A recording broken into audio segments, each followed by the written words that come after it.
Hi, and welcome to Chattanooga Quilt Week. I am so honored to be here with Betty Kaliszak, who is the first place winner of our Wall Quilts Pictorial category. And this is with her quilts, Romantic Road to Rothenburg. Hi, Betty, and welcome, and congratulations. Hi. Well, thank you. I'm so honored to receive this ribbon. So tell us a little bit about this process and your inspiration. How did all of this begin? All of this began as an experiment with a piece of old white fabric in my fabric stash. I mixed up some Peebo Stetacolor translucent paint with water and took it out to my sun deck and painted on the fabric a green layer of paint. I let that dry and it wasn't very vibrant, so I decided to put more layers of painting on top of that first layer. I had used holly out of my yard and my grandma's old doilies to sun print the images onto my fabric so that it discharged the paint under the objects that I had laid on the fabric.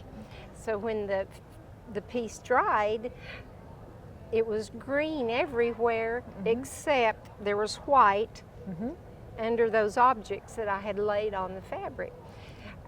As I decided it needed to be more vibrant, I mixed up different layers of green paint, sometimes vodka in the water. I knew there was a secret ingredient.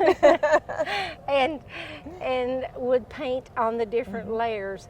The alcohol helped the water disappear faster, so I was rushing its drying process because I was too anxious to see if I could do this process. After about 7 layers of painting a wash over the quilt and letting it dry, I decided it was finished. But then I could not figure out what to quilt on it, so I folded the fabric up and put it in a box for a year and let it simmer. Back in the end of January, I wanted to practice my quilting skills because I felt like that was my weakest link. And I thought, I've got this old white fabric. I'll just quilt on my painted fabric to see if I can do it. And so I loaded it all up with my batting and backing, and I started free motion quilting over my piece. I knew that I was going to do the holly leaves, and then all of a sudden the idea of putting the Rothenburg clock tower came into my head after I got down about that far into it. I thought, I'm going to put Rothenburg in there. The reason I wanted to put Rothenburg in there is I lived close to Rothenburg, Germany when we were stationed there with the Army. And I visited this walled-in town many times during my overseas living there. And I would walk around the little village, the town there, and I became awestruck with all the stones and the wood and the small houses and just it's a medieval city that did not get bombed out, has a stone wall around it, and it's called the Red Fortress over the River Tabor. And I just fell in love with that place. So I knew if I could somehow, some way get my spirit to put this into this quilt, that I would love it, because I love the town. And so I just started outlining a few of the houses in the clock tower.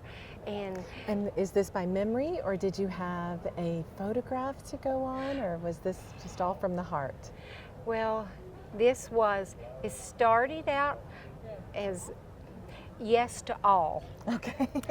I have photographed this because I've walked right through the arch of that clock tower. And I've photographed this city many times. It's really a small town, not a city. But it was from the heart because I loved it. And it was kind of my spirit that came out.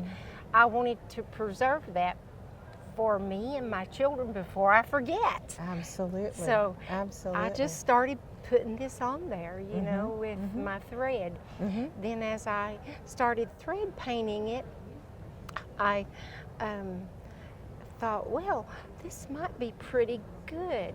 And I got it finished down to here and took it off the rails, and I thought, this is a pretty quilt. Maybe I'll enter it into a contest. And so I went on the AQS website to see how big, because it's not very big. It wasn't big enough. Oh no. So I got in a panic and I said, what am I going to do? And so I thought, well, you crazy girl, you painted that other one, you can paint the border. Well, then I couldn't find enough fabric left over. So I finally found 1 yard of fabric of white left. So in January, with very little sun and a blow dryer and a little vodka, we painted the borders to match the quilt. Well, you did a fabulous job. You matched it very well. So is this the first time you've entered? This is not the first time I've entered into an AQS show. The first time I got juried into Paducah, oh my gosh, I was so excited. I couldn't stand myself. I went up there for the whole week and wore my contestant ribbon and act like a princess. Good for you. Good for the second time I entered was here in Chattanooga last year, and I won a second place ribbon last year. Congratulations. And what category were you entered in there? It was a small wall. Was it pictorial also again? Yes. So that seems to be your passion. Yes, I love art and I love fabric. I love traditional piecing as well, and that's how I learned.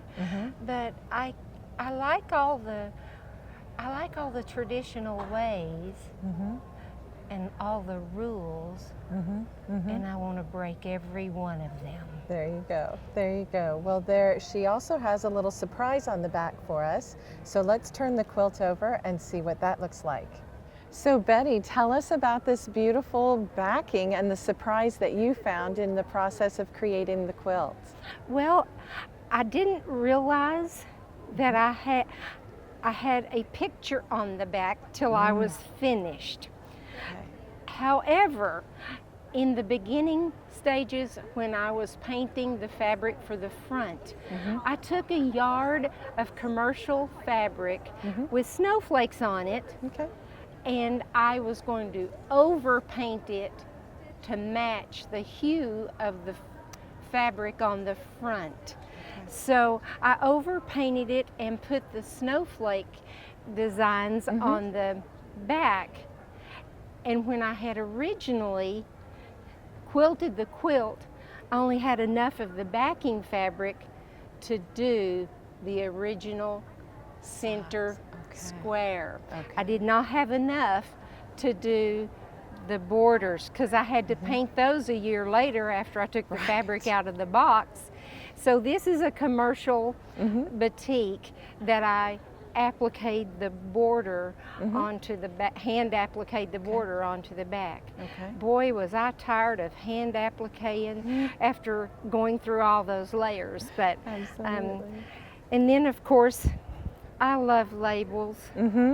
If I didn't love the history of quilts, I just hate old quilts that have no history.